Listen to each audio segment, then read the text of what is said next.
सर्वप्रथम आम्ही शिक्षण निरीक्षक पश्चिम विभाग यांचे आभारी आहोत की त्यांनी चिल्ड्रन वेलफेअर सेंटर या शाळेला संधी दिली जिल्हास्तरीय विज्ञान प्रदर्शनासाठी।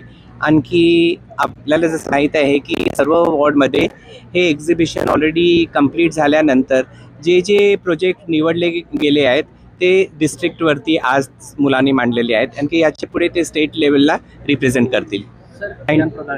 सायंटिफिकली आपण जर बघायला गेलो तर मुलांसाठी ह्याची खूप खूप आवश्यकता आहे। जर आपण प्रोजेक्ट जर बघायला गेलो तर त्याच्यात मुलांनी किती सायंटिफिक प्रिन्सिपल्स इन्व्हॉल्व केले आहेत, किती इनोव्हेटिव्ह आयडियाज आहेत मुलांकडे। आणखी खरोखर त्यांना अशी संधी मिळाली पाहिजे ज्यांनी ते पुढे जातील। या विज्ञान प्रदर्शनातूनच भारतातील नवीन शास्त्रज्ञ घडतात।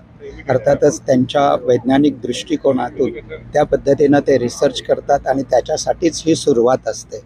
ही पूर्ण भारतभर चालणारी ही चळवळ आहे आणि याच्यातूनच भविष्यातील शास्त्रज्ञ निर्माण होणार आहे। जिल्हास्तरीय प्रदर्शन असल्यामुळे 6 वॉर्डमधील प्रत्येकी 3-3 प्रोजेक्ट्स म्हणजे प्रत्येक विभागातील 18 प्रोजेक्ट्स या ठिकाणी आलेले आहेत। अर्थातच वॉर्ड लेवलवर जवळजवळ प्रत्येक वॉर्डमध्ये 70 ते 75 शाळा म्हणजे या प्रदर्शनात वॉर्ड लेवलवर जवळजवळ 350 ते 400 शाळांनी सहभाग घेतलेला।